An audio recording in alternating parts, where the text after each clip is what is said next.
شیخ ہم اپنے ناظرین کی طرف سے اور اپنی جانب سے آپ کا استقبال کرتے ہیں، الحمدللہ آپ نے وقت دیا۔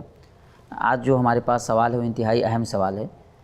گوگل پے یا اس کے علاوہ اور بھی بہت سارے ایسے ایپس ہیں کہ جب استعمال کرتے ہیں کچھ کیش بیک ہمیں ملتا ہے، تو ایسی صورت میں کیا کریں؟ وہ حلال ہیں یا حرام، لے سکتے ہیں یا نہیں؟ دیکھیے، ان ایپس کے ذریعے جو کیش بیک آتا ہے تو اس کی کل 4 قسمیں ہو سکتی ہیں جی۔ اس میں سے 3 کے بارے میں تو میرے خیال سے اکثر علماء یہی کہیں گے کہ کوئی مسئلہ نہیں ہے، چوتھی کے بارے میں اختلاف ہے۔ پہلی قسم یہ ہو سکتی ہے کہ آپ کوئی چیز خرید رہے ہیں اس کے ذریعے، تو آپ خرید رہے ہیں، وہ شخص جو دکاندار ہے جو بیچ رہا ہے وہ رعایت دے رہا ہے ایپ والے کو، اور وہ آپ کو رعایت دے رہا ہے، تو اس میں کوئی مسئلہ نہیں ہے۔ آپ کسی دکان سے بھی خریدیں اور کچھ کم کر دے، آپ سے کہیں کہ ایک پیک فری کے طور پہ۔ ہاں، کیا ہوتا ہے کبھی کبھی ہم کوئی چیز خریدتے ہیں 100 روپے کا سامان دیے، تو کبھی کبھی وہ خود سے 10 روپے واپس کر دیتا ہے، ایسا بہت ہوتا ہے۔ تو اس نے واپس کر دیا تو کوئی مسئلہ نہیں ہے، آپ نے ایک چیز خریدا ہے، رعایت ہے۔ یہ پہلی قسم ہے۔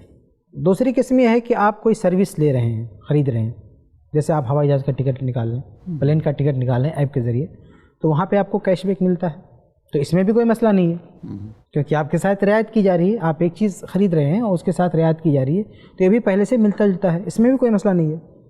تیسرا ہے کہ آپ پیسہ ٹرانسفر کر رہے ہیں، ایپ کے ذریعے کسی اور کو بھیج رہے ہیں۔ اس میں کچھ لوگ کہتے ہیں کہ یہ سود ہے، لیکن حقیقت میں یہاں بھی سود کی شکل نہیں دکھ رہی ہے، کیونکہ ہمارے اکاؤنٹ سے ایک دوسرے شخص کے اکاؤنٹ میں پیسہ جا رہا ہے، پے ہو رہا ہے، وہ کہیں اسٹور نہیں ہو رہا ہے کہ کسی کو ہم بطور قرض دے رہے ہیں۔ یہاں قرض والی بات ہی نہیں ہے، سود تبھی آئے گا جب قرض والی بات آئے گی، تو چونکہ یہاں قرض کی شکل نہیں پیدا ہوتی ہے، اس لیے یہ سود بھی نہیں ہے۔ تو آپ اگر پیسہ ٹرانسفر کر رہے ہیں تو وہ جو دے رہا ہے وہ اصل میں قرض پہ نہیں دے رہا، سود نہیں دے رہا ہے، وہ ایپ کے ذریعے جو کچھ وہ کماتا ہے اس پہ آپ کو دیتا ہے۔ ہم نے اس کے ایپ کو جو استعمال کیا ہے اس کی وجہ سے اس کو فائدہ ہوتا ہے، اس کو فائدہ ہوتا ہے، اس پر جو ایڈ آتے ہیں وہ کسی وجہ سے بھی آپ کو دیتا ہے کیش بیک۔ اس کو کچھ علماء انعام سے تعبیر کرتے ہیں کہ ایک انعامی رقم ہے، وہ سود نہیں ہے، کیونکہ وہ قرض پہ ہم کو نہیں ملتا ہے، اس لیے سود نہیں کہہ سکتے۔ اصل میں ان کی کوشش زیادہ یہی ہوتی ہے کہ ان کا ایپ زیادہ سے زیادہ استعمال کیا جائے، اس سے ان کو فائدہ ہوتا ہے، جتنا زیادہ استعمال ہوگا اتنا ان کو فائدہ ہوگا، اسی زیادہ استعمال کی وجہ سے اس طرح کے آفر رکھتے ہوں۔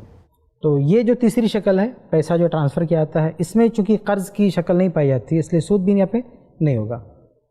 چوتھی جو ایک شکل ہے اس میں ہے اختلاف، وہ یہ کہ کچھ ایپ میں والیٹ ہوتا ہے کہ آپ بینک سے پیسہ نکال کے اس میں آپ رکھتے ہیں، تو وہاں پیسہ جمع ہوتا ہے، تو اگر اس پہ آپ کو پیسہ دے رہا ہے تو یہاں ایک مسئلہ پیدا ہوتا ہے کہ وہ قرض ہے اور اس پہ وہ پیسہ آپ کو دے رہا ہے۔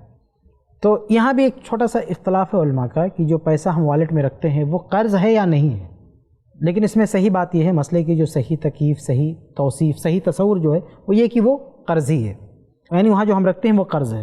اب جو وہ کیش بیک دیتا ہے اگر اس بنیاد پر دے رہا ہے تو اس کی اصل وجہ کیا ہے، اس کو لے کر علماء میں اختلاف ہے۔ بعض علماء اس بات کی طرف گئے ہیں کہ دیکھیے، جب وہ چیز قرض ہے، آپ والیٹ میں رکھے ہیں، وہ اس کے تصرف میں ہوتا ہے، اس پر جو بھی پیسہ دیتا ہے تو یہ سود ہے، نہیں لے سکتے، حرام و ناجائز ہے۔ دوسری طرف کچھ علماء ہیں جو یہ کہتے ہیں کہ وہ قرض تو ہے، لیکن آپ کو جو دے رہا ہے وہ قرض کے عوض میں نہیں دے رہا ہے، بلکہ کوئی بندہ چاہے والیٹ میں پیسہ رکھے یا نہ رکھے وہ دیتا ہے، اس میں پیسہ رکھے یا نہ رکھے ویسے ہی وہ کیش بیک دیتا ہے۔ تو چونکہ وہ ایپ والا دیتا ہے آپ کو، وہ قرض کی وجہ سے نہیں دیتا ہے، اس لیے جائز ہے، یہ کچھ علماء کہتے ہیں۔ تو اصل جو سب سے بڑا اختلاف ہے وہ اسی میں ہے کہ والیٹ میں آپ پیسہ جمع کرتے ہیں، اس کے پاس پیسہ جمع رہتا ہے، تو اس کی صحیح تصور یہ ہے کہ وہ قرض ہے، اب وہ دے رہا ہے پیسہ، تو وہ جو پیسہ دے رہا ہے اس کی اصل نوعیت کیا ہے، یہ اصل میں بہت بڑا مسئلہ ہے، جو اس کے ماہرین نے وہی بتا سکتے ہیں۔ خود مجھے بھی صحیح سے اندازہ نہیں ہو سکتا کہ وہ کس بنیاد پہ دے رہا ہے، اس لیے ہم اس کی الگ الگ شکلیں بتا سکتے ہیں۔ اگر واقعی وہ اسی قرض کی بنیاد پہ دے رہا ہے تو سود ہے، ناجائز ہے۔ صحیح۔ اس نے کہا کہ اگر آپ اس میں 200 روپیہ رکھو گے تو آپ کو 10 روپیہ دیں گے، آپ 300 رکھو گے تو اتنا کیش بیک دیں گے۔ دونوں شکلیں ہو سکتی ہیں اور دونوں شکلیں ہیں بھی، آپ ڈیٹیل میں جا کے دیکھیں گے تو دونوں شکلیں۔ اصل میں جب کچھ پیسہ ان کے پاس ہوتا ہے تو جتنا زیادہ پیسہ ہوگا اس کے حساب سے وہ آتا ہے، اس سے ان کو فائدہ ہوتا ہے۔ دوسرا یہ کہ بعض لوگوں کے مقاصد یہ ہوتے ہیں کہ زیادہ سے زیادہ ان کا ایپ استعمال کیا جائے، تو وہاں پیسے کا مسئلہ نہیں ہوتا، وہ زیادہ یوز کرنے کی وجہ سے ہم نے جو استعمال کیا ان کا ایپ، اس کی بنیاد پر وہ پیسہ دیتے ہیں۔ اسی لیے تو علماء کا اختلاف ہے۔ اگر واقعی یہ صورتحال ہے کہ پیسہ جس قدر جمع ہوتا ہے اسی کے بقدر وہ آپ کو کیش بیک دیتا ہے. اس میں سود کی شکل دکھ رہی ہے. صحیح. کتنا پیسہ اس کے پاس ہے اور اس کے تصرف میں ہے، وہ استعمال کرتا ہے اور اس کی بنیاد پر دے رہا ہے. اگر واقعی ایسا ہی ہے تو پھر سود ہے. لیکن دوسری طرف علماء کہتے ہیں کہ ایسا نہیں ہے. وہ جو کیش بیک دیتا ہے اس کا اس پیسے یا اس کی مقدار سے کوئی لینا دینا نہیں ہے، بلکہ عیب کی جس قدر تشہیر ہو رہی ہے اس کے حساب سے آپ کو وہ پیسہ دیتا ہے.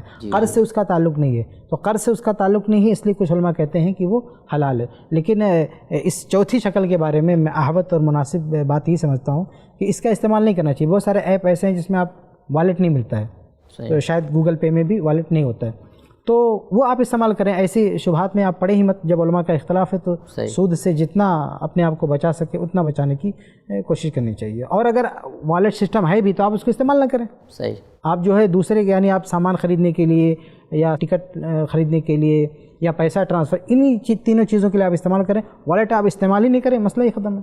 جی جزاک اللہ خیر شیخ، بہت بہت شکریہ.